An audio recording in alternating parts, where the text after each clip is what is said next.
우리 서로 인사하십니다. 주의 이름으로 사랑합니다. 할렐루야. 사람은 각자마다 자기의 삶이 다 있죠. 각자 느끼고 생각하는 그 삶에 맞춰서 그렇게 살려고 다들 합니다. 내가 어떻게 생각하느냐, 어떻게 살아야지 하는 그 생각대로 살려고 합니다. 좋은 집도 갖고 싶고 좋은 차도 갖고 싶어 하는 마음도 다 같은 맥락 속에서입니다. 사람이 양복을 입으면 그 옷에 맞게 행동을 하고 또 운동복을 입으면 또 그 옷에 맞게 행동을 하죠. 조선시대에 양반과 이렇게 천민이 이렇게 나뉘어져 있었잖아요. 그래서 양반의 자격을 살 수 있을 때가 있었어요. 그러니까 천민인데 돈은 좀 있어요. 열심히 일을 해서 돈은 좀 많이 있는데 천민이잖아요. 그러니까 자기 신세가 싫은 거예요. 양반이 되고 싶은데 방법이 없잖아요. 출생이 천민이면 그냥 천민대로 사는 거였잖아요. 근데 어느 때인가 이 천민이지만 양반을 돈으로 살 수 있는 때가 있었다는 거예요. 그래서 돈 많은 천민이 양반을 돈 주고 양반을 샀어요. 양반 쉽게 말하면 양반 자격증을 산 거예요. 이걸 가지고 있으면 자기는 양반인 거예요. 그런데 얼마 가지 못해서 이 양반을 자격증을 샀던 사람들이 얘가 이 양반 못해 먹겠다 그러면서 이 양반을 그만뒀다는 거예요. 못해 먹겠다는 거예요. 왜 그러는가? 이유가 뭐냐? 양반으로서 하지 말아야 할 것들이 너무 많더라는 거예요. 양반으로서 하지 말아야 할 것. 그러니까 자기가 그냥 천민으로 살 때는 더우면 우통을 훌렁훌렁 벗고 그냥 이렇게 찬물기 얹고 막 그래도 됐었는데 양반이 되다 보니까 양반은 그렇게 하면 안 된다는 거예요. 양반은 또 뛰어도 안 되는 거예요. 아무리 급해도 그냥 빨리 걸으면 걸었지 뛰면 안 되는 거예요. 그러니까 여러 가지로 너무 불편해서 그 양반을 다시 반납했다는 그런 이야기가 있어요. 뭐냐면 사람은 자기에게 맞는 삶을 살아야 가장 편안합니다. 그러니까 내가 양반과 천민을 나눈다는 얘기가 아니에요. 그냥 내가 그렇게 살다가 나의 모습대로 아니면 내가 편한 대로 사는 게 가장 편한 것이지, 자기에 맞게끔 사는 게 가장 편한 것이지, 무조건 저게 부럽다고 저런 삶이 부럽다고 해서 그걸 살기를 원한다면 그대로 살 수가 없다는 거예요. 자기에게 맡겨진 삶이 있습니다. 싫어도 살아야 하는 그런 인생의 그런 부분들이 있습니다. 하나님께서는 우리 그리스도인들을 이 세상에서 하나님의 청지기로서 살아가도록 이 땅에 보내주셨습니다. 여러분들은 다 하나님이 이 땅에 보내신 청지기입니다. 그러니까 오늘 말씀을 통해서 여러분 청지기의 삶이 어떤 것인지 살펴보고 나 자신이 하나님께서 이 땅에 보내신 청지기로서 지금 잘 살고 있는가 한번 점검해 보면서 여러분들이 살아가야 할 그 삶에 하나님께서 주신 그 삶의 모습대로 잘 살아갈 수 있기를 간절히 바랍니다. 35절에 보면 허리에 띠를 띠고 등불을 켜고 서 있으라 라고 했습니다. 우선 청지기는 늘 준비해야 됩니다. 준비된다는 것은요, 늘 어느 정도의 긴장이 있어야 된다는 겁니다. 어느 정도의 긴장이 있어야 됩니다. 준비되어 있는 사람들을 보면 어느 정도의 긴장을 하고 있습니다. 아무런 긴장이 없으면 충분히 준비된 것이 아닙니다. 충분히 준비된 사람은 결전의 시간을 앞두고 어느 정도 긴장을 갖게 되어 있습니다. 여러분 육상 경기에 보면 100m 달리기를 할 때 출발점에 딱 서 있는 선수들이 어떻게 합니까? 막 자기 다리도 때리고 몸도 때리고 막 별의별 막 몸짓을 막 합니다. 왜 그러냐면 긴장했다는 겁니다.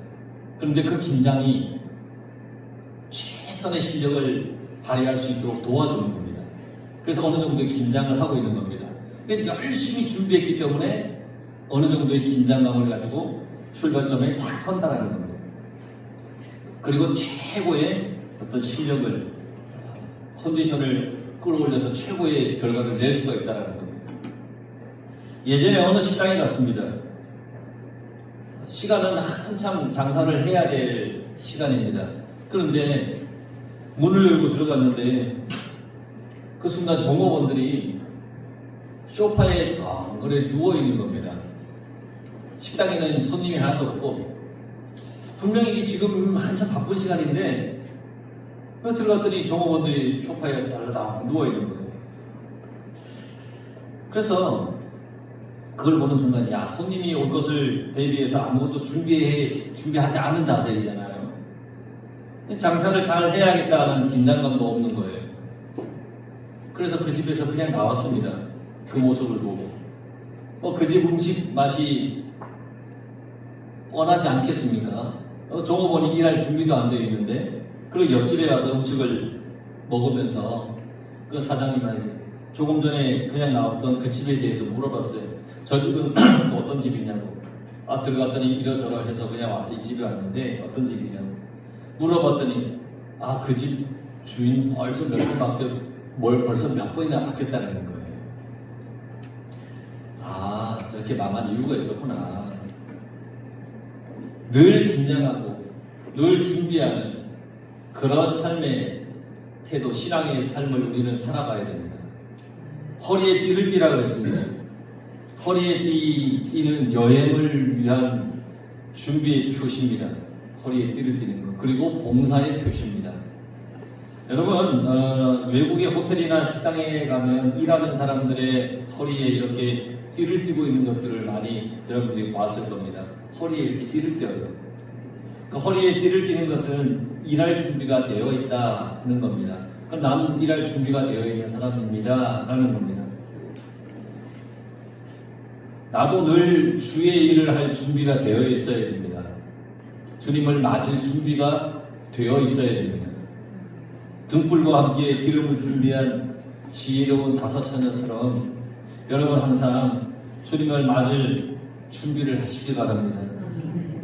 어느 정도 긴장감이 있어야 준비할 수 있습니다. 주님이 언제 오실지 아무도 모릅니다. 그러니까 긴장하며 맞을 준비를 해야 됩니다. 어제 안 왔으니 오늘도 안 왔으니 내일 뭐 오겠어? 이러면서 그냥 아무런 준비도 안 하고 아무런 긴장도 없이 살아가면 안 된다는 겁니다. 주님이 언제 오실지 모릅니다. 도적과 같이 온다고 했습니다. 그러니까 늘 우리는 긴장하며 준비해야 됩니다. 삶을 사는데 이 긴장감이 풀어지면 그 삶이 혼탁해지기 쉽습니다. 그렇기 때문에 우리는 더욱더 긴장감을 가지고 살아가야 됩니다. 잘 준비하기 위해서 어느 정도의 긴장을 하며 살아가야 합니다. 그리고 등불을 켜고 라고 했죠. 이 말은 혼인집에서 돌아오는 주인을 맞이하기 위해서 켜놓는 불이에요. 유대인들의 결혼은 저녁에 시작을 합니다. 그래서 혼인집에서 돌아올 때는 어두울 때입니다. 그래서 청지기들은 등불을 켜놓고 있어야 됩니다. 그래야 주인을 맞을 수 있습니다. 등불을 켜는 겁니다. 이게 우리의 신앙적으로 이 등불은 무엇을 의미하느냐면 성령의 불을 의미합니다. 성령의 불이 있어야 우리는 주님을 맞을 준비를 할 수 있습니다. 내 속에 성령의 불이 없는데 주님을 맞이할 수가 없습니다. 성령의 불이 있어야 주님을 맞이할 준비도 할 수 있고 긴장도 할 수 있고 맞이할 우리가 자세를 가질 수가 있습니다. 성령이 없는 사람은 다시 오실 주님에 대한 생각을 가질 틈이 없습니다. 왜냐하면 세상에 관심이 많기 때문입니다. 성령으로 무장하고 충만해야만 주님의 오심을 준비할 수 있습니다. 성령이 마음에 없는 사람은 세상에 관심이 많기 때문에 세상만 바라봅니다.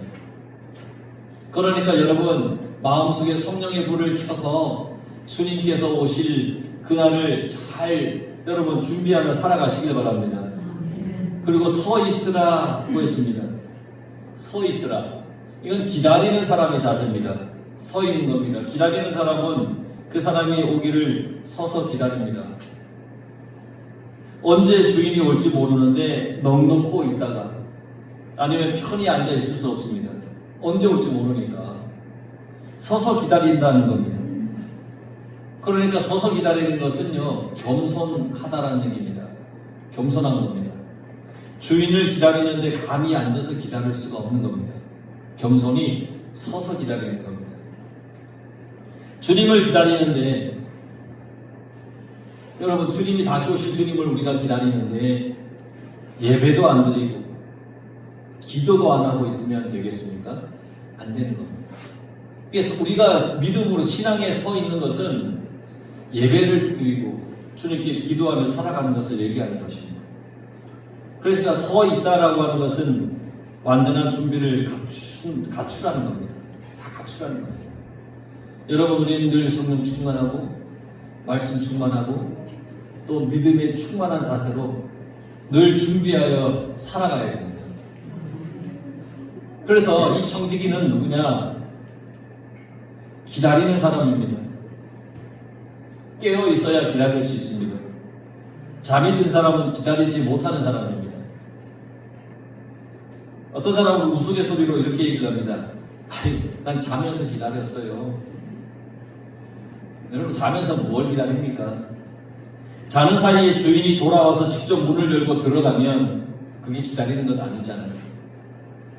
언제 올지 모르기 때문에 깨어 기다리라는 겁니다. 언제 올지 모르기 때문에. 여러분, 한번 우리가 생각해 볼까요? 나의 신앙은 깨어 있는 신앙인가? 내 신앙은 깨어 있나? 주님을 기다리는 마음이 있으면 그 사람은 깨어 있는 사람입니다. 여러분, 주님이 다시 오시기를 고대하고 주님이 다시 오시기를 기다리는 마음이 여러분 속에 있지요? 그러면 내가 신앙에 깨어 있는 사람입니다. 주님이 언제 오시든 말든 상관없이 그냥 내 하고 싶은 대로 산다면 그 사람은 깨어있는 신앙의 사람이 아니라는 겁니다.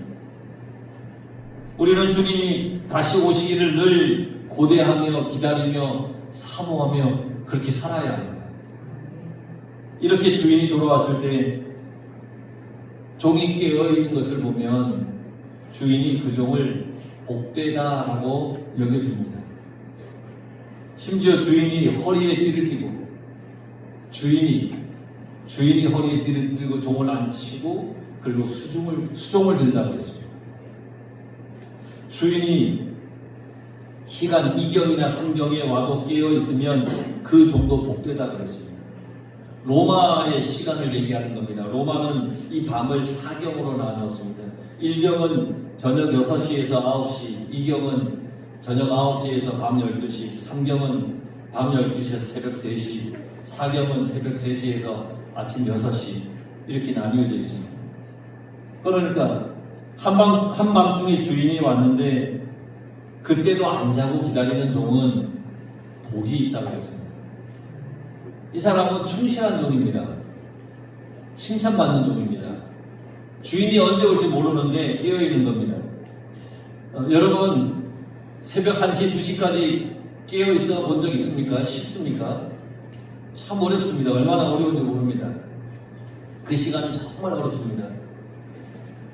릴레이 기도를 예전에 한 적이 있는데 하필 제가 걸려든 시간이 새벽 1시에서 3시였습니다.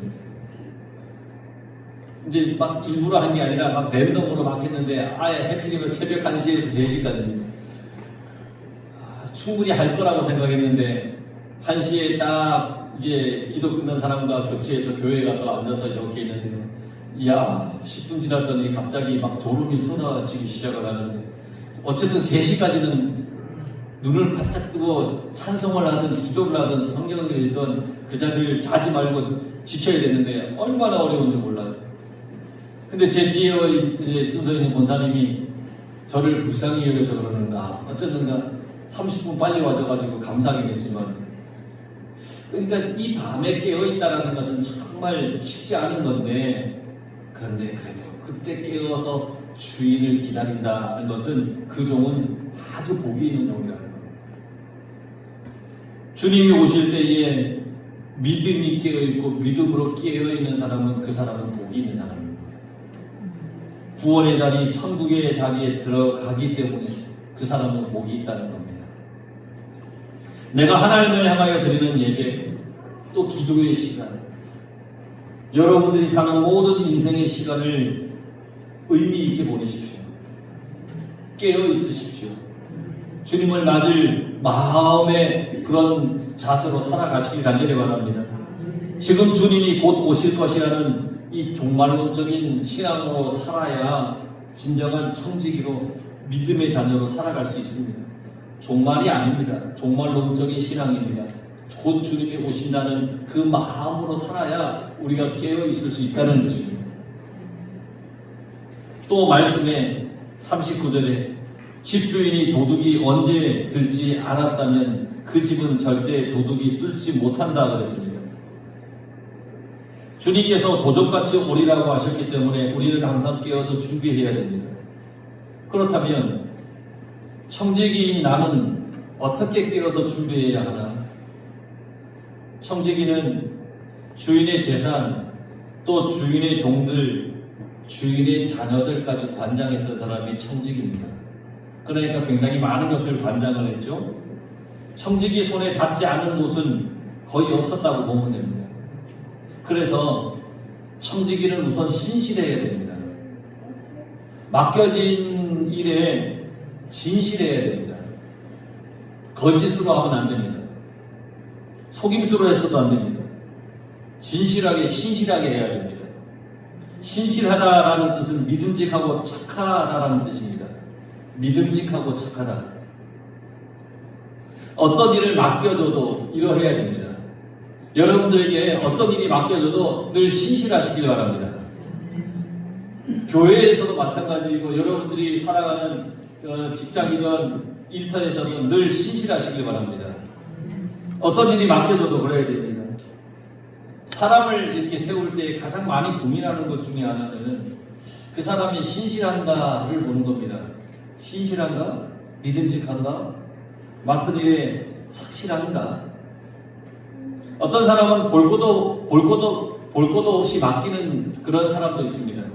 왜냐하면 그 사람은 늘 신실하기 때문입니다. 그러니 우리도 주님 앞에서 늘 신실해야 합니다. 그렇게 하면 세상에서도 자연히 그 신실함으로 칭찬받고 인정을 받습니다. 하나님 앞에서 늘 신실하게 살아가시길 바랍니다. 그래서 고린도전서 4장 2절에 맡은 자들에게 구할 것은 충성이라고 했습니다. 충성은 믿음직한 사람이 보일 수 있는 덕목이지요. 청지기, 맡은 우리는 하나님의 일에 있어서 늘 충성하며 신실하게 일을 잘 해야 되는 것입니다. 또 청지기는 지혜롭고 슬기로워야 합니다. 맡은 자리에 있다 보면 무언가를 이렇게 나누어 줄 때가 있어요. 그러면 자기 마음대로 하고 싶을 때가 있을 거예요. 소위 말하는 직권남용이에요. 분명히 나눠줘야 될 자리인데 자기 마음대로 하고 싶을 때가 있다는 거예요. 청지기, 종이. 그러나 지혜로운 청지기는 자기 기분대로 자기 하고 싶은 대로 하지 않아요. 지혜로운 자는 주인의 마음을 헤아려서 주인이 원하는 대로 하는 사람이 지혜로운 청지기예요. 주인의 뜻을 헤아리는 거, 그게 지혜예요. 그리고 주인은 청지기가 자기 마음대로 주인의 것을 다루기를 원하지 않아요. 주인의 의도와 뜻대로 관리해 주길 바라요. 그러므로 지혜로워야 주인의 마음을 헤아릴 수가 있는 것입니다. 지혜로워야 됩니다. 제가 한두 번 말씀드린 적이 있지만 몇 년 전에 캄보디아에 인도차이나 선교에서 캄보디아에 갔을 때 어떤 권사님이 그곳에서 그 선교를 위해서 써달라고 1,000만 원을 저한테 맡겨준 적이 있어요. 저는 생각했죠. 이제 청지기로 받은 건 아닙니까? 지혜롭지 못한 청지기처럼 폼나게 그냥 한 3명 정도 선교사님 이렇게 골라다가 400만 원, 400만 원, 300만 원 이렇게 폼나게 전해주고 와야겠다. 그런데 그것은 제 생각이었습니다. 지혜롭지 못했습니다. 하나님의 교회는 그것이 아니었습니다. 그곳에 딱 1000만 원이 필요한 학교가 있었습니다. 건물을 짓다가 말았습니다. 그 선교사님이 건축비 계산을 잘못해서 딱 1000만 원어치를 남겨놓았습니다.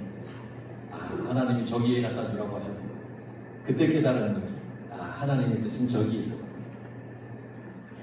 지혜롭지 못하면 자기 마음대로 하려고 하지만 하나님의 뜻을 헤아리면 하나님 뜻대로 할 수 있다는 것입니다. 그게 지혜로운 청지기예요. 만약 청지기가 주인의 뜻대로 하지 않고 게으르거나 아니면 제멋대로 한다면 어떻게 되겠습니까? 주인이 더디 온다고 해서 막 다른 종들을 막 때리고 또 먹고 마시고 취해 있으면 어떻게 되겠습니까? 46절 말씀입니다.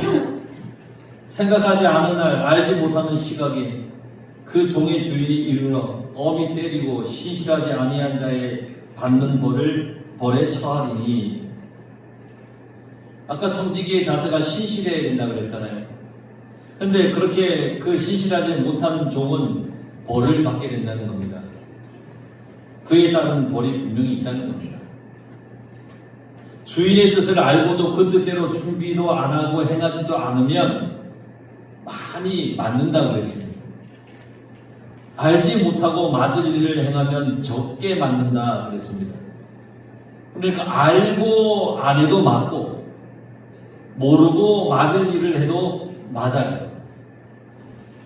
어떻게든 청지기로서의 삶을 살지 않으면 벌을 받는다는 겁니다.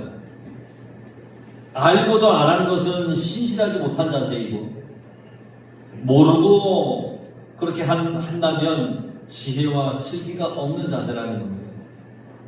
우리는 청지기의 자세를 가지고 청지기로서의 삶을 우리는 잘 살아야 합니다. 우리의 청지기의 삶은 뭐냐? 우선은 예배의 삶입니다. 예배를 잘 드리는 겁니다. 예배의 자리를 잘 지키는 겁니다. 이걸 잘 지켜야 됩니다. 우리가 해야 할 가장 귀한 사명은 하나님께 예배 드리는 겁니다. 하나님은 우리가 하나님께 예배 드리기를 원하시는 분입니다. 이렇게 여러분들이 하나님 앞에 나와서 예배 드리기를 원하시는 하나님입니다. 또 하나님은 우리에게 원하시는 거야 하나 더 있는데 그게 전도하는 겁니다. 주님이 오실 때까지 우리는 하나님께 예배드리고 전도하는 일을 우리는 절대 잊어서는 안 됩니다. 그걸 잘해야 지혜로운 겁니다. 자기 마음대로 하지 않아야 하기 때문입니다. 하나님의 마음을 깨달아야 하기 때문입니다. 그런데 아주 더 심각한 말씀이 있습니다. 많이 받은 자에게 많이 요구하고 많이 맡은 자에게 많이 달라 할 것이다. 이 말은 우리가 청지기로서 살아가는데 쓸데없이 많은 욕심을 부리지 마라 하는 얘기입니다. 쓸데없이 많은 욕심을 부리지 마라. 그런 사람이 있잖아요. 이것저것 다 맡아서 하고 싶어하는 사람이 있잖아요. 교회에서도 이것저것 다 맡아서 하고 싶어 하는 사람이 있어요. 근데 그 욕심을 버리라는 거예요. 왜냐하면 맡은 것에는 책임이 있기 때문이에요. 맡은 만큼 받은 만큼 잘 관리해야 해요. 책임을 가볍게 여기서는 안 되는 거예요. 그래서 하나님께 서원하거나 아니면 내가 행할 헌신을 아주 신중하게 우리는 해야 된다는 겁니다. 그리고 헌신을 다짐했다면 신실하게 지혜롭게 해야 된다는 것입니다. 여러분 어떤 일을 하나님 앞에 헌신했습니까? 뭘 하길 원하십니까?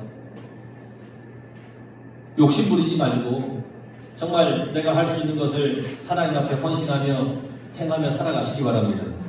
그리고 내가 헌신하고 그것을 행하기를 결단했다면 신실하게 지혜롭게 우리는 잘 해나가야 되는 것입니다. 우리 모두 이 땅에 보내진 하나님의 청직입니다. 그래서 늘 신실하게 늘 지혜롭게 하나님이 내게 맡겨진 일을 잘 감당하며 살아야 합니다. 청지기의 삶을 어떻게 살았습니까? 좀 부족하게 살았습니까? 그렇다면 더 열심히 우리는 청지기로 살려고 노력해야 됩니다. 하나님 지혜를 주십시오. 하나님 나를 신실할 수 있게 해주십시오. 그리고 늘 준비하며 깨어있는 그런 신앙인이 여러분 다 되시길 바랍니다. 그래서 하나님께서 우리를 청지기로 이 땅에 보내셨을 때에 그래 잘했다, 아 수고했다, 그 마지막 그때에 하나님께서 아유 고생했네, 애썼네, 이리와 나와 함께 영원히 영생복락의 삶의 자리로 오너라 하는 하나님의 그러한 칭찬의 그 말씀을 우리는 들어야 되는 것입니다. 그러니까 여러분, 청지기의 삶을 우리에게 맡겨주셨으니까 내 멋대로 내 마음대로 하려고 하지 말고 잘 책임져서 열심을 다해서 그 삶을 잘 살고 예배의 자리에 잘 지키고 전도하고 또 내게 맡겨주신 그 헌신의 자리에서 최선을 다해서 헌신하며 살아감으로써 하나님으로부터 칭찬받는 그런 우리 성도들이 다 되기를 간절히 축원합니다. 기도하겠습니다.